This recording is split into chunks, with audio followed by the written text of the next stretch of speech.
En nuestro país pasan cosas tan extrañas como que si la presidenta Dina Boluarte tiene que salir del Perú, no se sabe quién tiene que asumir la presidencia.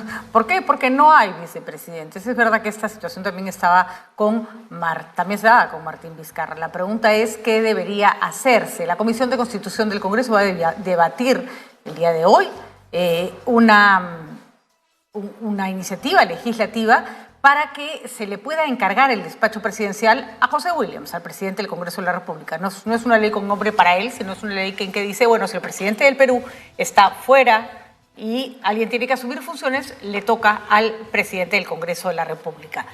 Yo acá vamos a preguntarle a nuestro invitado, no recuerdo qué pasaba con Vizcarra, no sé si Vizcarra no viajó en todo ese tiempo y por qué no se pensó en ese momento subsanar lo que sería, supongo yo, un vacío legal. Carlos Rivera, coordinador del área legal de IDL, está con nosotros para comentarnos si esta salida es buena, mala y si trae algún riesgo para, para la estabilidad democrática de nuestro país. Todo lo que quiere hacer el Congreso y lo quiere hacer rápido siempre da mala espina. Carlos, ¿cómo estás? Gracias por acompañarnos. Muy buenos días. Se llama Patricia, buen día, un gusto de saludarte por este medio virtual. Exacto. Un gusto, sinceramente, conversar contigo. Gracias, Carlos. El gusto siempre es nuestro. Explícanos un poquito qué es lo que va a pasar el día de hoy en la Comisión de Constitución del Congreso de la República. Bueno, lo que vaya a pasar en el Congreso de la República, como tú has dicho, es en realidad difícil de conocer, ¿no? Pero sí me ha llamado la atención el contenido del proyecto y que ese proyecto provenga además del Poder Ejecutivo, ¿no? Quiero hacer un comentario como que un doble sentido. Uno, sobre la oportunidad política, ¿no?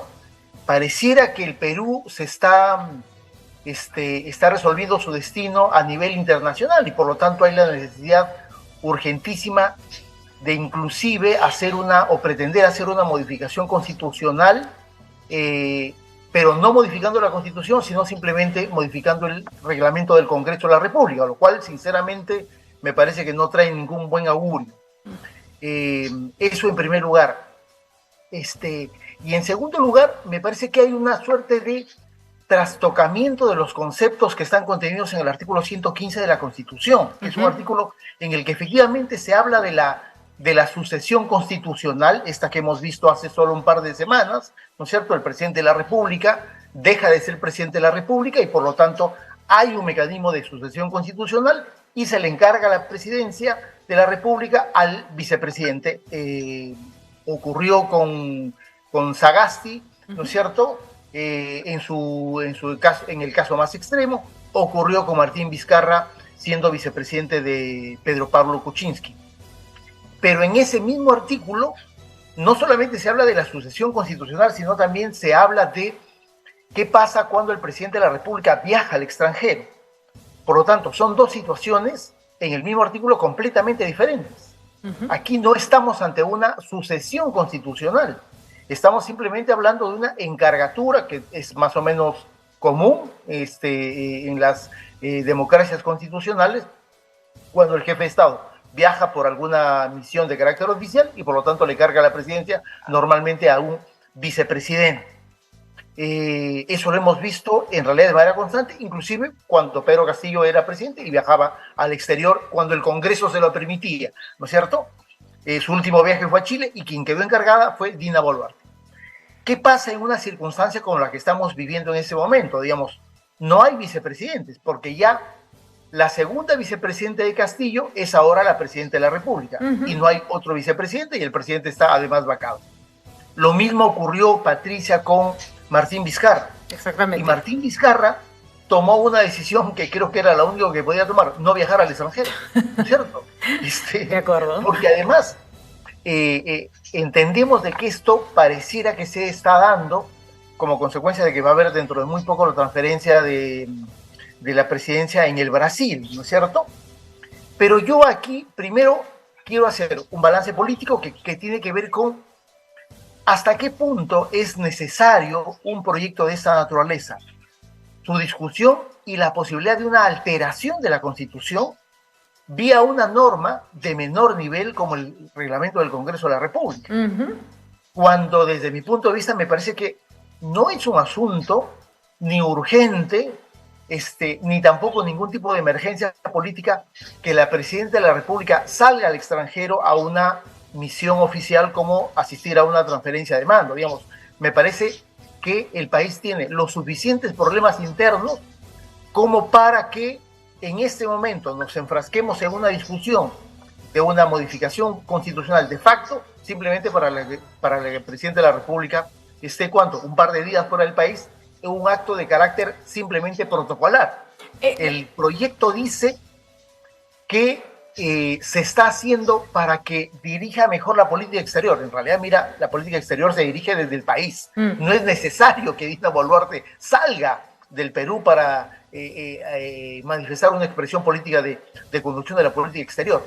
Por lo tanto, me parece que es un proyecto absolutamente contrario al texto de la Constitución.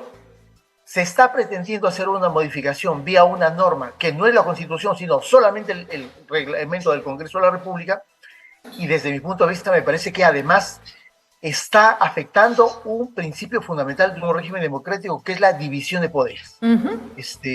Y me parece que, por lo tanto, creo que el proyecto no debería ser aprobado bajo esas condiciones, ¿no? Me preocupa, Carlos, curiosamente algo distinto. Me preocupa que sea mal leído como la población. En este momento recordemos que tenemos a gente que no quiere nada de Dina Boluarte, pero que quiere menos al Congreso. Y una ley como esta, ¿no? Es como, bueno, si me voy yo te quedas tú y acá nadie se va. Totalmente contrario a lo que hay una población indignada que reclama.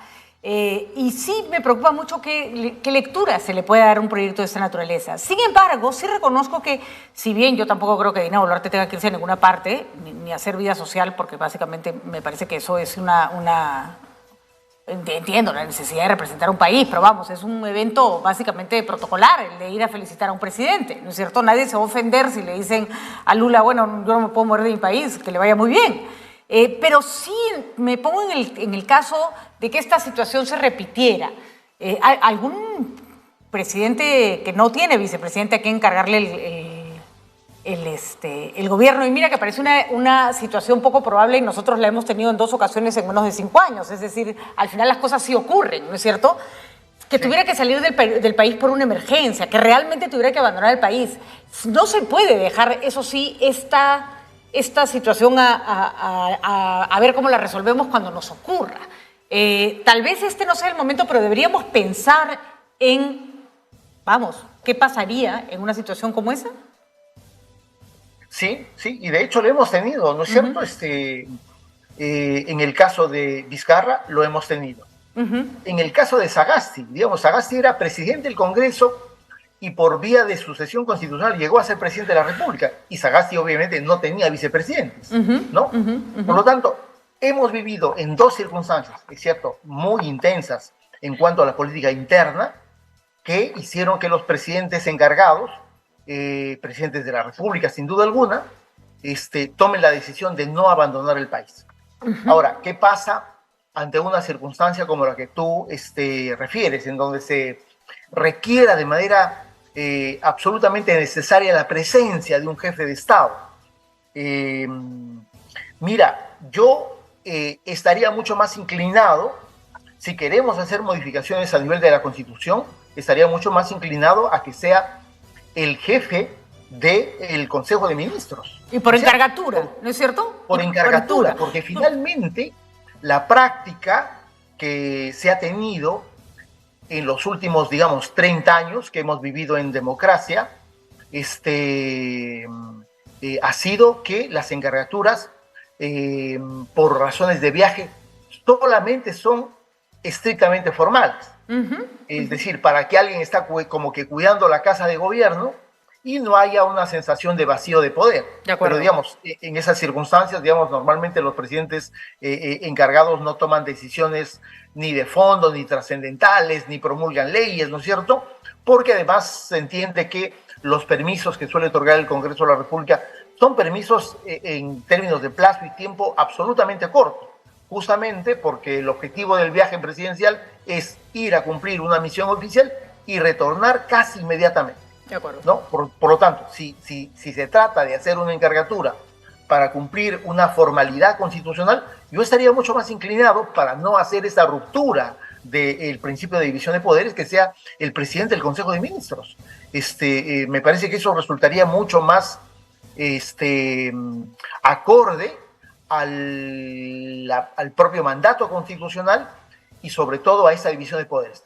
Y ahí sí yo le agrego, y coincido absolutamente contigo, Patricia, en este momento la sensación que podría dar, ¿no es cierto?, de que Dina Boluarte, que se le acusa de que está coludida con una suerte de dictadura congresal, termine cediéndole la posta de una manera bastante indebida al presidente del Congreso de la República.